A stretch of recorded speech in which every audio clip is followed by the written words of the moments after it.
So the first bit of news on this week's Weekly Scoop, Greg, is we're not in the usual Weekly Scoop studio.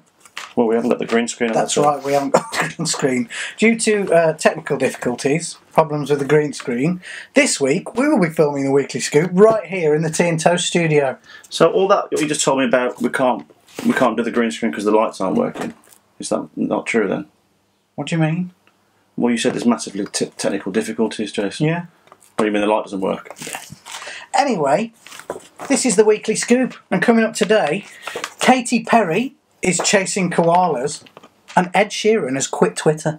Quit Twitter? That's amazing, mate.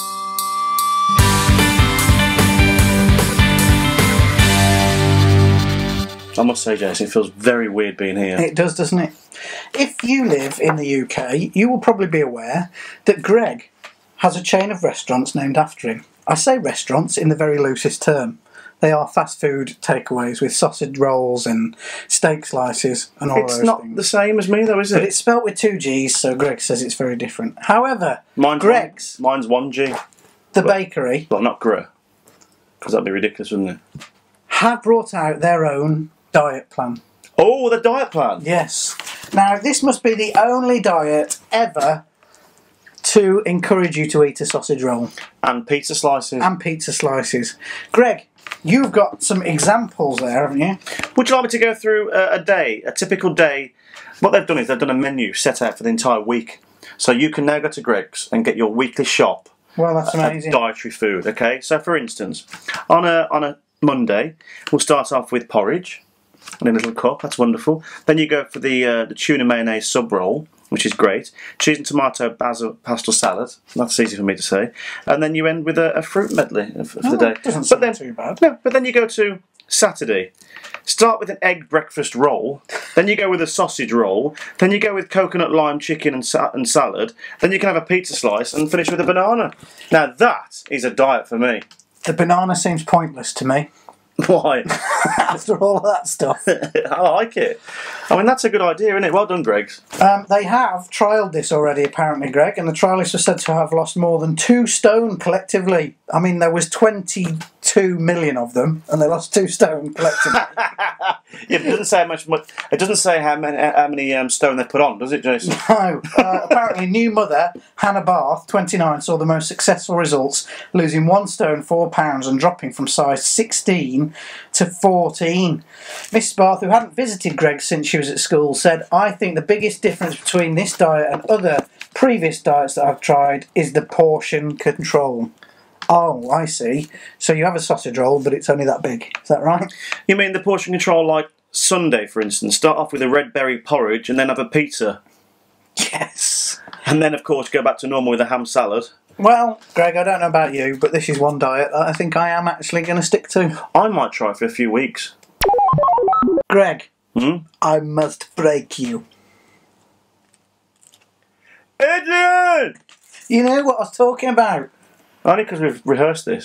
Rehearsed? Oh, I can't believe that just came out of my mouth. Well, we might have discussed it. I wouldn't have called it a rehearsal. Well, I shocked you with this, didn't I? You did. I didn't know this one, Greg. But Sylvester Stallone apparently this week has been talking about the possible plot for the new Creed film. For those who don't know, the latest in the Rocky saga of films came out a couple of years ago. It was called Creed. And it was all about the son of Apollo Creed. Yeah, it's good, wasn't it? It was good. Well, there's a Creed 2 coming out, Greg. Yeah. And Sly Stallone this week has been teasing a few details of what the story might be. And one of those details is that Ivan Drago from Rocky IV will be back to take his revenge. Not played by somebody else.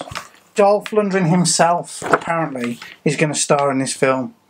I mean, I'm sure... You were a bit concerned, weren't you? I'm sure that he still looks amazing, but he's got to be fairly oldish now, wouldn't you have thought? 92, 93. But then I suppose Stallone is around about the same age. 104 and 5.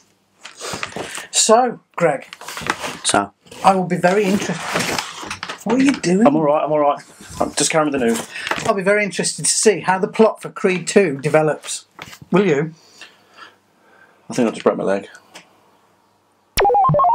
Now the sad part, Greg, that we don't really like to talk about, but we do feel we should mark the passing of two showbiz greats here in the UK. Barry Norman died earlier this week, the film critic, who, for those of you who grew up during the 80s and 90s, would have seen him present the film show on the BBC. Many of us took our film recommendations from him, didn't we, Greg? Always sticks in my head, Superman 4. Yeah, I remember the episode. He obviously started off as a journalist before he became the BBC presenter for film, and that was what he was best known for. R.I.P. Barry Norman. Sadly not the only death this week. We've just learned of the death of Carol Lee Scott, who played the character Grotbags. In Emu's All-Live Pink Windmill Show and Emu's World, and she even had her own spin-off TV series. She was that popular. I'd forgotten about that until I saw it today, and I watched an episode. I did. She was born in Somerset, and later on in life she toured the northern clubs as a singer, later working in London as a singer, and she met Rod Hull when they were in a summer season together in Cleethorpes, and they came up with the idea of the character of Grotbags, and in 1982 she was first seen on our screens in Emu's All-Live Pink Windmill Show. Can't believe it's that old. I know. Very many happy memories of being a little bit scared of Grotbags, but knowing that she deep down wasn't all that bad. It sounds like she was actually genuinely the complete opposite, because every single person that knew her has said how fantastic she was. Yeah, and if you don't know who she was, if you're watching in another country, look up on YouTube Emu's All Live Pink Windmill Show, and you'll see the joyous memories that she brought to us when we were kids. You ready for the weekly scoop catchy title, Jason? Go on then. Here it comes. Now it's time for the films that released was once this month, a few months, years ago, that was released this month, back then.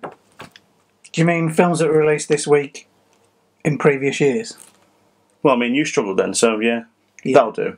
You ready for this, Jace? Yeah. Inner Space. Inner Space. Now, my wife had never seen this when I showed it to her, and it's got to be... It's one of them forgotten films, isn't it? Oh, we should have done that in TNT, shouldn't we?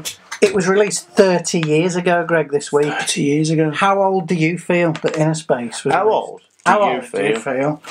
1987 American science fiction comedy film directed by Joe Dante, who also directed... Fraggle Rock. No, he didn't, Greg. It was something else with puppets in it. Muppets. Gremlins. Gremlins. Also directed by Joe Dante. Produced by Mark Fennell, and Steven Spielberg served as executive producer. The film was inspired by the 1966 science fiction film Fantastic Voyage, starred Dennis Quaid. Martin Short was just phenomenal in this film, wasn't he? It was brilliant. Oh God! Somebody help me! I'm possessed! Another film released this week, Greg, not quite 30 years ago, but in 1990, which was almost 30 years ago, Die Hard 2. Right there. 27. Amazing, Greg. Die Hard 2 was the sequel to Die Hard, obviously. That's what it's called, Die Hard 2. Wow. But it was called Die Harder. Die Hard was one of the greatest action films of the 80s. Absolutely, totally and utterly agree. If not the best action film of the 80s. Absolutely and utterly. Yippee-ki-yay! We're still filming on it. Yes, we are, yeah. It was released at Christmas time, Greg. A lot of people forget that. No, you don't. Not with 2, surely. No, with 1. Oh, 1, yeah. It was a Christmas film. Yeah, but 2 was set in Christmas as well. It was, in an airport. Set in Christmas. Happened to the same guy twice. Yeah, that's it. Yeah. I actually think that Die Hard 2 was the best of the sequels. So not better than the first, but the best of the other sequels. Here we go. Well, that's where you're completely and utterly wrong, isn't it, Jason? Why is that, Greg? Because it wasn't, was it? Why wasn't it? Because I agree where the newer sequels haven't been as good as the older sequels, Jason. I think we'll all agree that not only was 1 phenomenal, 2 was probably the weakest between 1, 2, 3. No, I don't think you listened to me. I said it's the best of the sequels. So 1 is fantastic. I haven't finished yet. 3 was better than 2. The one with Samuel L. Jackson in? It was brilliant. No, it wasn't. Die Hard with a Vengeance. Yeah. It was fabulous. No, it wasn't. It was much better than 2. And Jeremy Irons doing that really weird accent. Jeremy Irons? Yeah, he Yeah, was he the was, yeah. baddie. What's his accent in it? It was brilliant. It wasn't. It was much better than 2. I think Die Hard 4 was better than 3. Just move on, Jason. And in showbiz gossip and news, Greg, celebrity news, Ed Sheeran has quit Twitter over the abuse he has received. What you don't know is we've had to do that 12 times for him to try and say that correctly. He has said that he has quit Twitter because it's taken too long trying to work out why people dislike him so much. Now, I think he's giving himself a bit of a hard time because I thought he was alright in those Harry Potter films. In other celebrity news, Katy Perry has found herself in trouble this week, Greg. Do you know why? You do realise that wasn't him in the Harry Potter films, don't you? Because he was. Okay. She has told her dog to chase koalas. As you do. In an advertisement that she's done in Australia for a department store, she apparently said, "Let's go and chase some koalas, Nugget." Nugget being the name of her dog. Now, the advertisers have since removed the insensitive and disgusting words from the advert, and it's no longer available to view. The Veterinary Society in Australia were in uproar, as were other animal activists. It would have been better if she'd went for chickens, wouldn't it? What, are you saying that chickens aren't as good as koalas? No, because then she could have said, "Let's go and get some chicken nuggets." See what I did there, Jason? Yes. Let's go and get some chicken nuggets. If only your other jokes were that funny. You don't know how full you can be sometimes, Jason. That's the end of the Weekly Scoop this week, Greg. Hopefully we'll be back in our usual Weekly Scoop studio next week. What, you mean just there? The green screen. Yeah, just there. Yeah. Yeah. And all will be well again. We hope you've enjoyed it. We will see you again tomorrow for Tea and Toast Saturday.